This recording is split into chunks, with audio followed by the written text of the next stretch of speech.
Yo, what's up guys? It's Terrell here. Oh wow, I just got out of the shower, so I'm kind of out of it. I don't know why I start videos like this. I need to stop doing that. Anyways, this is Bakuman Season 2, Episode 4 review. And I kind of hate the fact that I'm doing this late. And I'm doing it late, honestly, because last night I was recording the video before Hunter was coming out. Hunter was about to come out in like 15 minutes. And homework and coworkers fucked me up in the middle of the review. So I said, fuck it, I'm gonna go and get everything else done so tomorrow I can just go in like a motherfucker. Okay, this is more, it's a review in terms of me saying that the episode is good, but what I'm really gonna focus on is what the shit kind of poked at that I really like about the series. I mean, in terms of the episode really was just finally focusing on Shuji and Saiko getting some more character development while having a comedic moment where Hiruma, I believe is his name, the dude who draws the Otter Man manga, which a lot of people seem to like. I think Shonen the Jumper loves that character. So, I think Durtango likes him too. So anyways, the episode really just focused on him, on Saiko and Shuji, kind of getting into a groove and realizing what kind of manga they were doing and what they said they were going to do for Jack. The other two things that are really important in this episode is that we know that Fukuda gets serialized and we know that Aoki and Nakai get serialized. So that's, yay, serialization.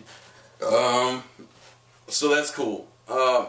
In terms of what happens essentially is that they're freaking out over their jump rankings lowering and shit. And on top of their shit lowering, they feel like that Miura, they're starting to question Miura's powers as a freaking editor. So essentially, they want to change the name for Chapter 7. They have the meeting, and Miura is also going through his own development, which I was happy about, because the thing with Hattori is, Hattori has his development, but Hattori was never in the position where he was like a novice, like we thought he needed it. Whereas Miura's, he's kind of a novice because he's only been doing this shit for 2 years. So I'm glad they're giving another editor, some development. Because he's a newbie and he's very optimistic and he's always like, yeah, you can do it, you can do it. He's not being critical enough, which fucks over the people he's working with, because then they have this false sense of confidence and aren't really judging their shit. They're just kind of going off of his word, because you gotta realize, when you're an author trying to get published in Jack and the editor tells you your shit's good, you kind of want to run off of what he says. So as an editor, he needed some growing to do, which to me, he actually does get some growing done within the episode, and I actually really like that. But anyways, they have the meeting, and Miura kind of finally sticks on his status, and I really agree with the fuck he told him. He told them, for one, stop paying attention to the fucking rankings. And the reason why he gave was because a lot of people do really well when they first start, but then when they find out about the rankings and they always check the rankings, they realize they start trying to gear their shit to make them go up in the rankings, which ends up ruining their story, and that's why it ends up getting them canceled quicker, because they were focused so much on the rankings they forgot to actually pay attention to what the fuck they were doing, and it kind of shot themselves in the foot. Which makes a lot of sense. I bet you Oda or Kishimoto or Kubo even don't really look at the rankings. And the reason why is because if you look at the rankings, it tends to make you want to gear your shit towards the rankings. You need to just focus on the story and what you want to do, which is the other thing. Don't do what sells well. Do what you want to do. Considering they're doing a mystery manga, that wasn't going to get high. That wasn't going to get high at all. Because it's mystery. Most mystery shows don't get high. I wonder if Detective Conan, when it first came out, was it high automatically, or did it have to build a fan base to become as big as it is now? And it also kind of goes into another question, because they haven't really talked about the manga. Have they decided if they're going to make the manga like big or small yet? Or if they're going to make it like if they're going to make it like a really long series or a really short series? I mean, obviously they're only in Chapter 7. But I'm assuming, since they don't really talk about Trap much, I don't know like the plot line of Trap. And honestly, in retrospect, if they did a spin-off series where they actually did the manga, they did the shit series Trap, I wouldn't mind, because I actually it did look kind of cool from the few bits we do get to see of it. And to me, and then Saiko, when he hears after having that conversation with Eiji, he even comes in and chimes in with Miura, because he's like, We're doing mystery. We're not trying to get the top. We're trying to change Jack. See, you know, remember what they said back in season 1 with the whole Fukuda team and shit? They said they were trying to change Jack. Changing Jack isn't going with the norm or conforming. I am kind of getting that off of J-Man's video. But it's more of doing what you want to do and pushing your style. And Sujin was trying to change it to something more shonen-esque. And the problem with changing it to something more shonen-esque, it kind of shoots you in the foot. Like, it takes away the uniqueness your story had. And mystery manga are high as hell anyway. Battle manga are high because, you know, they're battle manga. Mystery manga are more for the, you know, the guys who really like intelligent, engaging stories in the sense that you like, you know, numerous amount of mysteries and all that kind of shit. That's why Detective Conan has such a big fan base, because a lot of people do like the mystery shit, the mystery genre. But it's not the biggest one, and it's not the most obvious one. Obviously, with something like Trap, you would have to build up a fan base too. And the reason why I like the series so much, because it kind of relates so much into other authors. Like, it gave me an insight. This is why I can't hate Fishman. Like, just to give an example. This is why I can't hate Fishman Island arc and One Piece as much. Because Oda isn't doing something, isn't trying to make the story in the sense that he's trying to just fit a shonen archetype.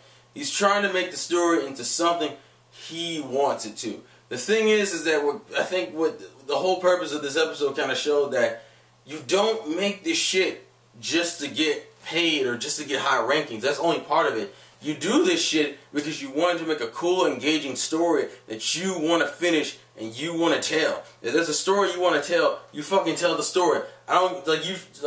You will make some minor edits, but the overall story that you set up should not change. That's kind of how I think this was driving this home. This is kind of why I don't really pay attention to the whole Shonen Jump rankings. No offense to Shonen Jumper, because I know he does the Shonen Jump rankings. I mean, I look at them occasionally. It's just, for me, they kind of don't serve a point, because that's on a popularity contest. That's not, to me, that's not judging it by story. That's just popularity. It's like, oh, this chapter was good and this chapter sucked, and this chapter is good, this chapter sucked. You need, honestly, when it really boils down to it, I think you should pretty judge a series by a volume. And the one thing about Bakuman I like is that it's giving insight to some of these people. You know, I feel like Kubo might be the person who probably runs his shit off of the chapter rankings. And the reason why is because he seems like he just does shonen-esque shit. He doesn't do shit he wants to do. Like, I don't think Oda's afraid of not pleasing the writers. I mean, not doing what he wants to do. Like, he's not afraid to do what he wants to do, even if it's not the most popular thing. I mean, for God's sakes, he did Skypiea. Skypiea isn't an arc that's really respected for how awesome it is. But he still fucking did it. That's my whole thing. Like, that's what I can respect. That's what I kind of like about Bakuman. It gives insight to authors that we like. I had a lot of other shit on my mind last night, but the fucking homework and everything else took it away. But I thought the episode was really fucking good. I like that whole last scene, because it developed Miura as a character where he wasn't just this overly optimistic, like, it will be fine, you'll be fine, you'll be fine, everything's fine. That's how he's been for like the last few episodes. And it was like, dude, you're not on a realistic level. And then they finally showed that he's like that because he doesn't know how to, because he's new and he doesn't know how to approach it.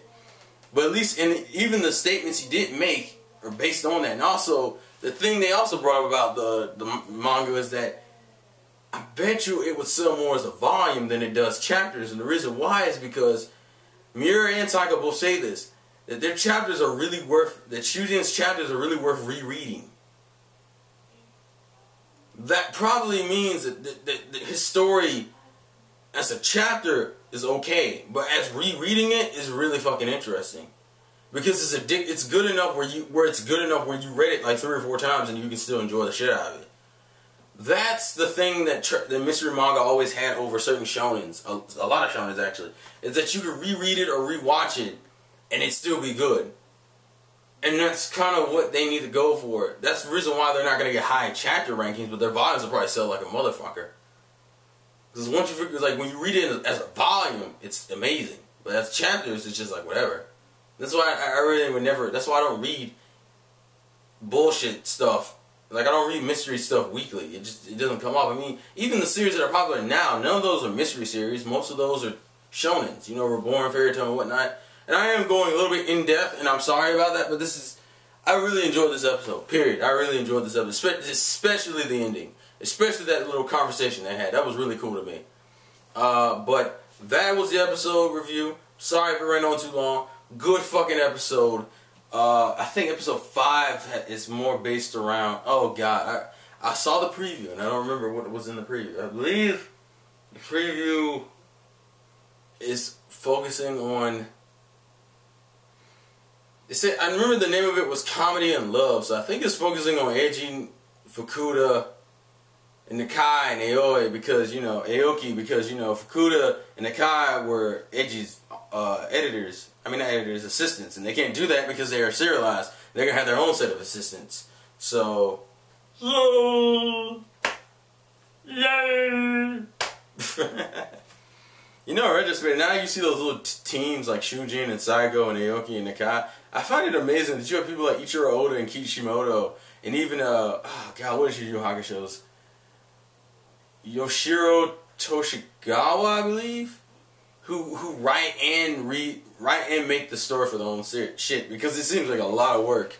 I mean, just seeing like them doing that shit, it just seems like it's like this thing is making up the story on his weekdays, and then has to go in there and ink his own shit, on top of giving having shit ready for the other people to ink, and it's just like, wow, that's insane. I kind of hope they develop the assistants a little bit more, because it seems like they're only focusing on that one dude, and I can't remember his name. The dude who, I'm calling him Disney Man for right now. Until I, fully remember his name, Disney Man. I think it's something really easy to remember. I just don't remember it right now. I'm sorry. But, yeah, anyways. Good review. Keep on drawing. I haven't done that in a while. This has been the Vlogs Game for your boy Terrell, and I'll catch you guys later. Peace! What did you think about the episode? Thoughts in the comments section.